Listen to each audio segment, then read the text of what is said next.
Welcome to the Nonprofit Show. We are thrilled to have you back here, either viewing or listening. We reserve every Friday, or Friday, as our Ask and Answer episode. Thanks to Fundraising Academy, cause selling education with the National University. Each and every Friday, this amazing company has decided to underwrite and provide support for this ongoing conversation. So thank you so much to Tony Beall joining us from Fundraising Academy. Tony is the Senior Director of Relationship Center with the Fundraising Academy, again, at the National University. Again, just so very honored. I shared earlier in our green room chatter, Tony, this is episode 601, and we would not be where we are without the support of you and Fundraising Academy, and of course, all of our sponsors. So thank you, thank you, thank you. Again, a verbal shout out. Those of you watching, you can of course see their logo, and I do encourage you to check them out. Not now, but just in about 28 minutes would be a great time. So thank you so very much to our presenting sponsors that include Bloomerang, American Nonprofit Academy, Fundraising Academy at the National University, Nonprofit Nerd, Your Part-Time Controller, Staffing Boutique, and the Nonprofit Thought Leader. Yes, Tony, put those hands together, clap, because we are so very honored to have the investment of all of these companies and supporters. Each and every one of them truly have leaned into the community over these last 3 years, over these pandemics, plural, to really pour into the community, you know, to elevate conversation, as you had said, and just elevate overall knowledge. So thank you to all of our supporters. And if you missed any of our previous episodes going back almost 3 years ago, you can find us on Roku, YouTube, Fire TV, as well as Vimeo. And if you're a podcast listener like I am, you can queue up the Nonprofit Show wherever you stream your podcast. So go ahead and you know, to queue us up or tune into the Nonprofit Show wherever you might listen to video, audio, whatever your entertainment pleasure is. There's a lot going on.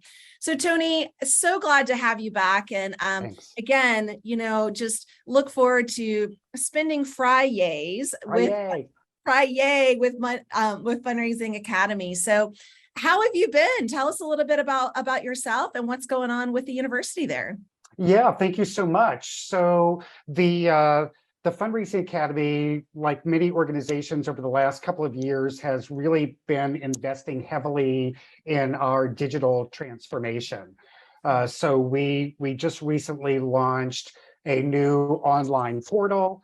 So you can go to fundraisingacademy.org and find that. I don't want to get into a commercial, but that's kind of what's been going on, and just this exciting investment in digital application of our curriculum, and doing everything that we can to make sure that this curriculum and information is accessible to folks wherever they are. So that's really what's been exciting about a lot of the work happening at the Fundraising Academy. And we will continue, you know, as we enter kind of our new fiscal year, with a strong commitment and investment in more digital and asynchronous learning opportunities for emerging fundraisers. I love the evolution. And just as you have experienced it, Tony, we have experienced it with our questions. You know, in the very beginning, Julie and I thought, well, seriously, how many questions can we go through? Aren't they going to, you know, just be the same ones over and over? But the evolution of the questions, the evolution of what's top of mind for people truly has changed. And we have witnessed that over this journey. So our very first question comes into us from, it looks like a collective group, the board of directors. The board in Minneapolis. So can you tell us what the average length of employment tenure is for a director of development? AFP, Association of Fundraising Professionals, has been reporting less than 2 years. We're having a hard time believing this and need to work on succession planning. What have you heard, Tony? So it's a great question. And before we answer it, I wanted to comment, Jared, on what you were saying about the questions that come in and the range of questions. And I think one of the reasons why you're experiencing that is because you've created such a safe place for these questions to be presented. So I think that that means a lot for folks as they consider, contributing, to this conversation, is that it really is a safe place.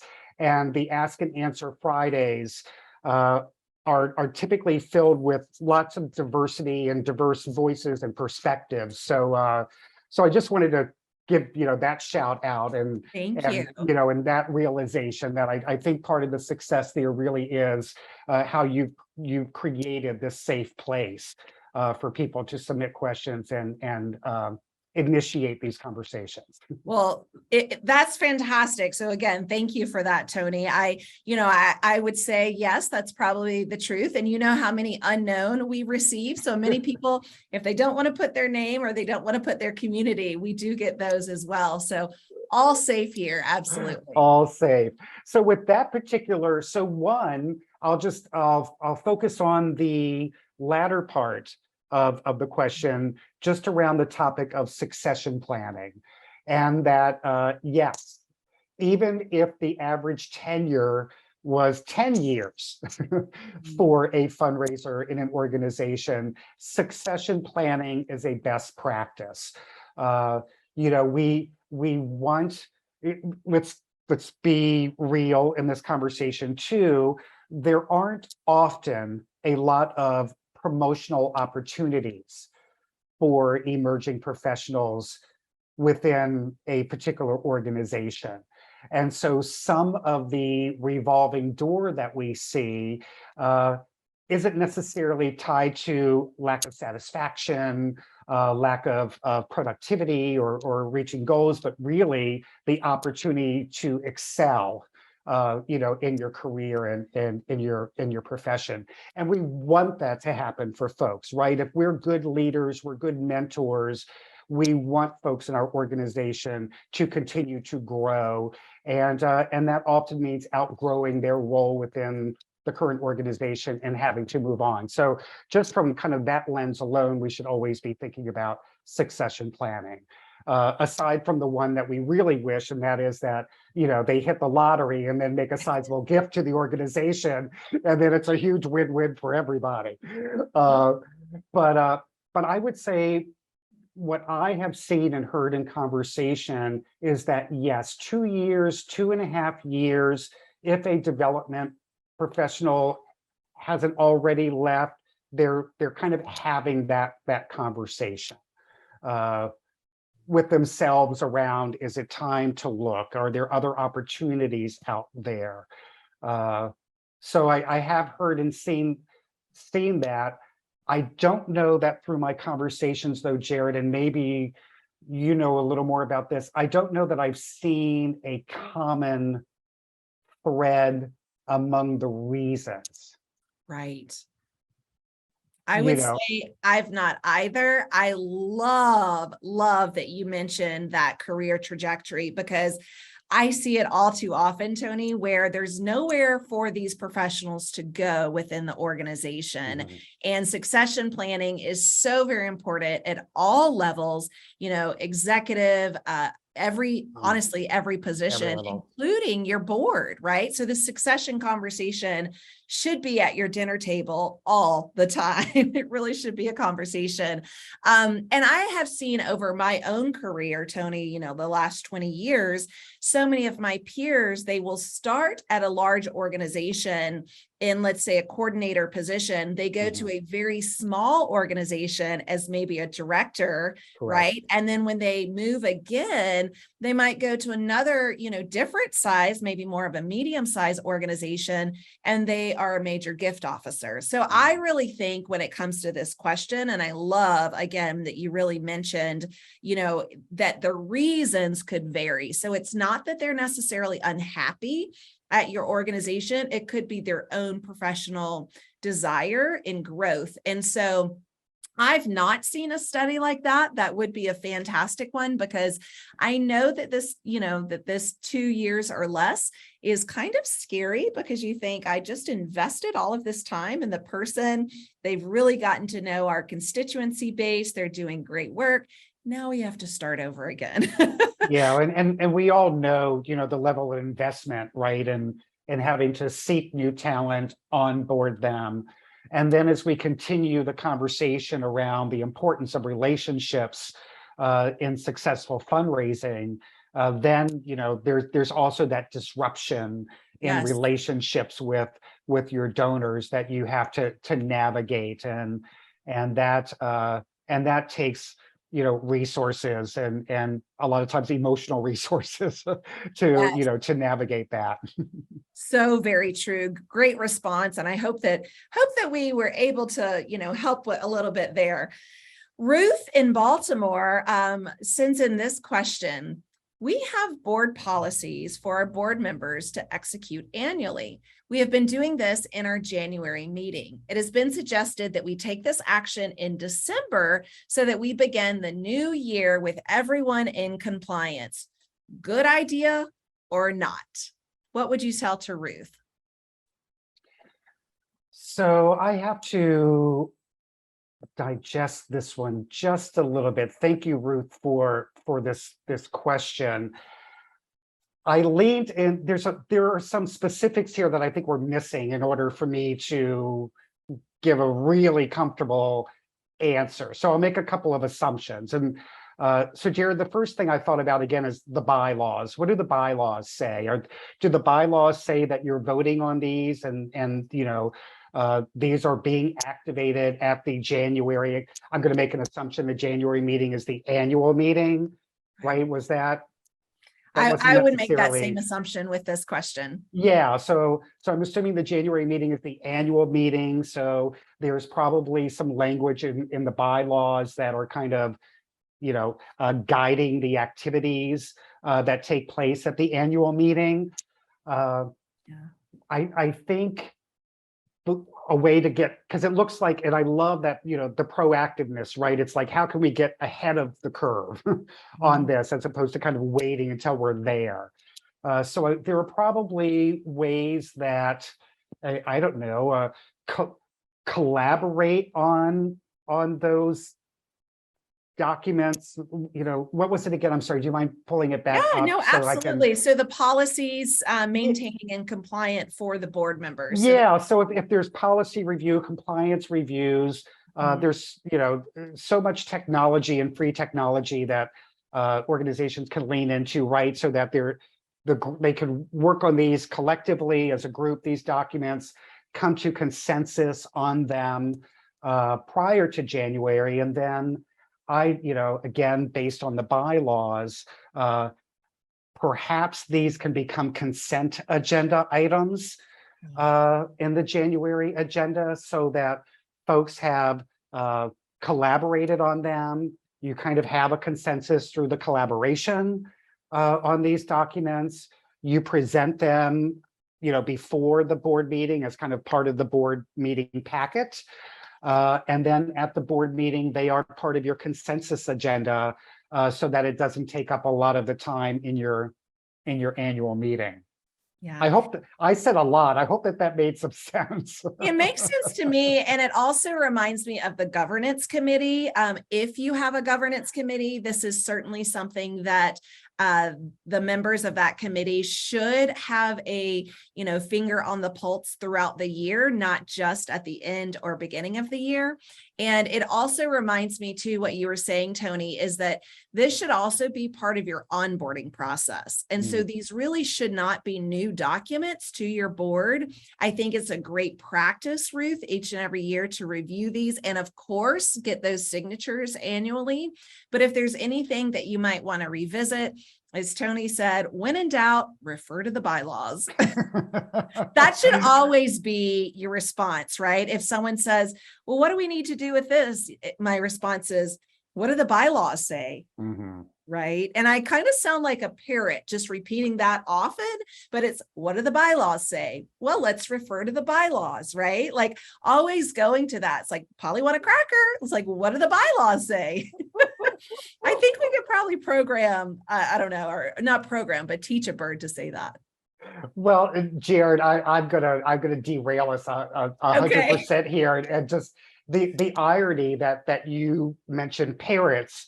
I am here in South Florida and was attending a Zoom meeting just before connecting with you to collaborate in this great conversation. and about 20 parrots flew over, because they often do.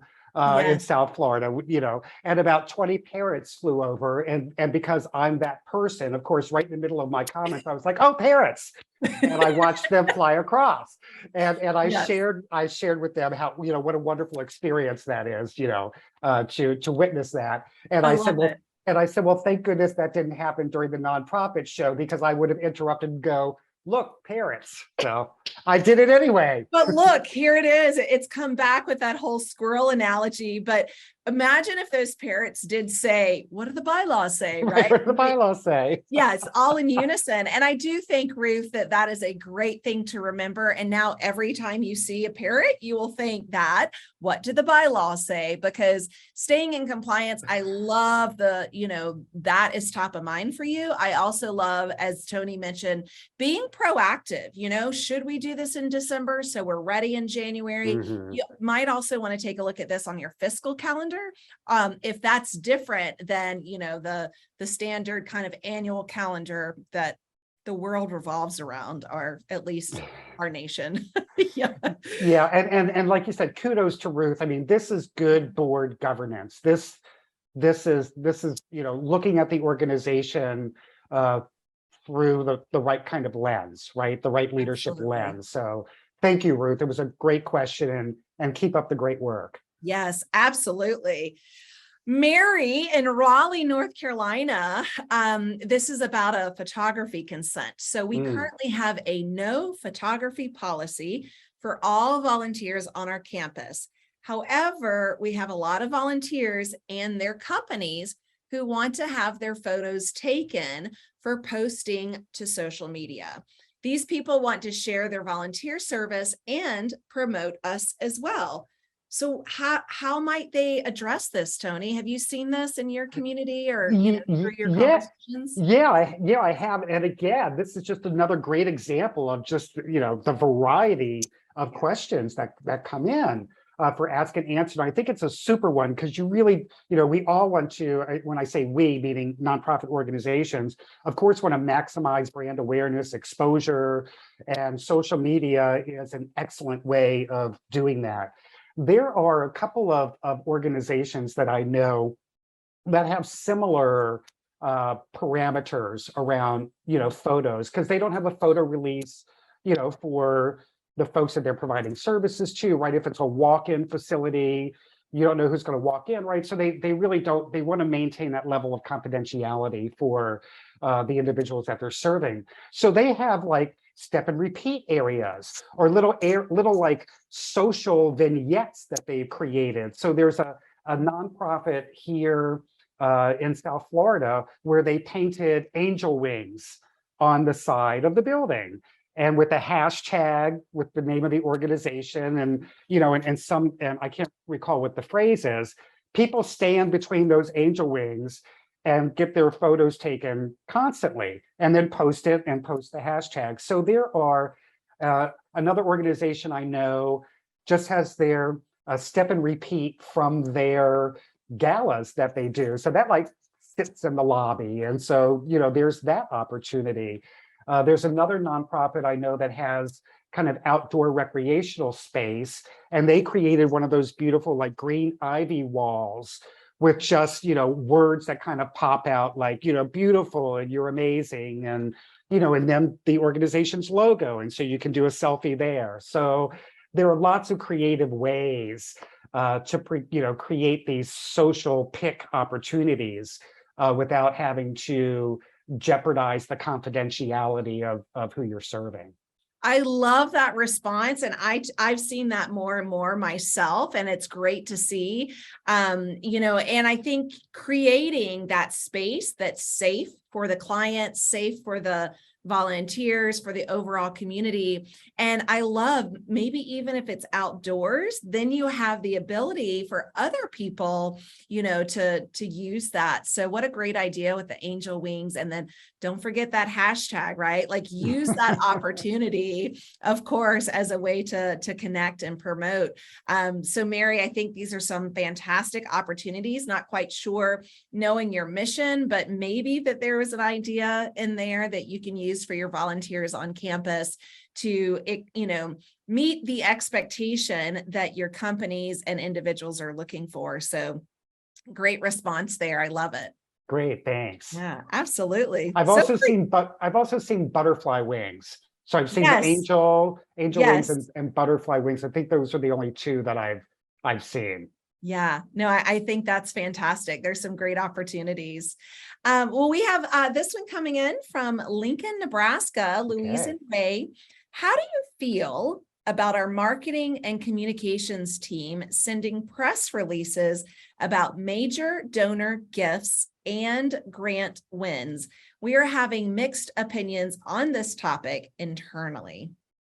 I love this question, Tony. I think it's a really good question as well, and I do not think there is a one size fits all answer to the question.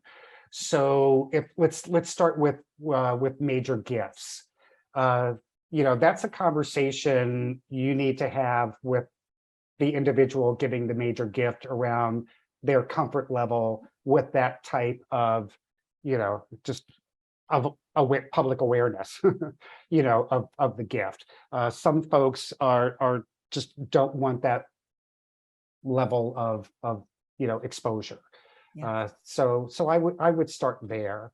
And if they do, then I would include them throughout the entire process. They need to review the press release. I mean, clearly there's going to be a quote from them in the press release.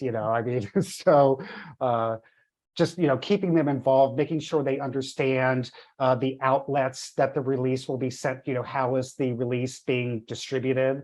So I really think you have to keep them very much informed.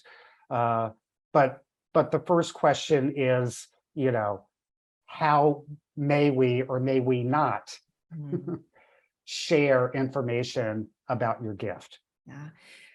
So important to have these conversations. As you said, I remember going through an AFP mentor mentee program, and again, Association of Fundraising Professionals.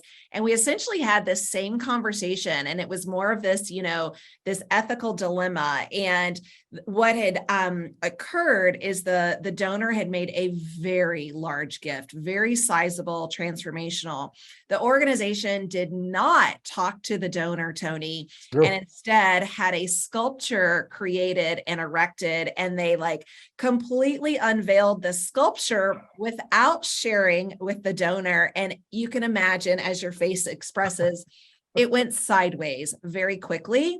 And so not only did the organization not, speak with the donor about their wishes and how they wish to be recognized or not recognized, but they took this investment, not necessarily their investment, but clearly investment from the organization, to create this custom sculpture that the donor was basically like, I'm sorry, but you have to remove that. Wow. So there are tons of these horror stories, whether it's a press are. release or not. A positive story that I can share is I just helped to secure $250,000 for an organization. And this is a very large funder, and they have very strict ways on recognizing, and it includes a press release, but they actually assist you with writing and distributing the press release. And so I do fully believe, Tony, and absolutely what you said, it's having the conversation with the donor. How would you like to be recognized? What are your comfort levels? If it's a press release and that's kind of your standard, Louise and Ray, maybe you share that to say, this is our standard recognition. I want to ensure that you're comfortable with this. Is there anything that you would like us not to do? And is there anything in addition that we could do to help recognize your investment? So. And with the other, the other group, the grants, I mean, there's typically more opportunity to publicize grant wins, but still, you would want to check with the funder and make sure that they're comfortable. And again, you would want, in a press release, you would want a quote from the funder if possible, right? So still making sure that they're comfortable and including them, in the process, and giving them an opportunity to have a say in that messaging. I think is important. But the other thing is, yes, whenever possible, celebrate your wins. So all of those other things aside, I would say to Louise and Ray, yes, celebrate your wins whenever you have an opportunity to do so. Absolutely. Absolutely. And include that with your staff. Make sure your staff knows about these wins as well. So yeah, such great information. And if you're asking this question, Louise and Ray, it tells me that you're doing fantastic work and you're bringing in some fantastic support. So congratulations. Yeah, absolutely. Let's celebrate that win, right? And Tony, I did notice your mug. So I wonder if we can kind of do a virtual cheers with one another. Cheers. Right? There we go. Yeah, for today, a Friday, again, thanks to Ask and Answer, supported from the Fundraising Academy with the National University. Tony Beall serves as their senior director, which is their relationship center there at the Fundraising Academy. If you have not checked this company out, please do. It's fundraising-academy.org for those of you listening, and those of you watching. I hope that you can take a look on the screen, even if you might have been a little distracted with some emails during today's conversation. If you are distracted with emails, I hope that you're sending in questions, because again, each and every Friday, our Friday is reserved for us to answer your questions that come in. We've done this now for a little over 2 years. And as we shared earlier, the conversations and the questions, they keep evolving. So thank you to all of you that have sent in your questions and stay in contact with us. Tony, you're always fantastic to nerd out with, right? It's what we love to do. It's kind of like our love language of conversation. But I also want to give a shout out to Bloomerang, American Nonprofit Academy, back again with the Fundraising Academy, with the National University, Nonprofit Nerd, Your Part-Time Controller, Staffing Boutique, and the Nonprofit Thought Leader. I had mentioned earlier, please don't check out these companies until about 28 minutes. And now's right about that time to do so. So please do take a look at these companies online. Many of them also have a very strong LinkedIn presence, so check them out as well. Tony, you've got a strong LinkedIn presence, so I always love seeing you there. Thanks. Yeah, absolutely. And you're the sponsors also. I mean, what we're seeing too, there's support, of course, for the nonprofit show, there's support for the sector, but clearly their investment in professional development for fundraisers and for the sector. So I would love to see more organizations and companies step up and sponsor and underwrite professional development and professional learning opportunities for professionals in the nonprofit sector, because that money just isn't always there in their budgets because they're investing it in their mission. It's so important. And that really addresses one of our questions about how long does someone stay in their development role? And perhaps that more, the more investment you can make into their professional development, the longer that person might be interested in staying. But great content for today, and great comment to end on, Tony. I hope you have a fantastic weekend. And for all of you that are watching and viewing, we like to remind you each and every day. And again, this is episode 601. We promise to stop counting them every episode, but it's really a huge milestone. So really excited for that. So please do stay well, so you can all continue to do well. Have a great weekend, and we'll see you back here on Monday. Thanks, my friend. Take care. Bye-bye.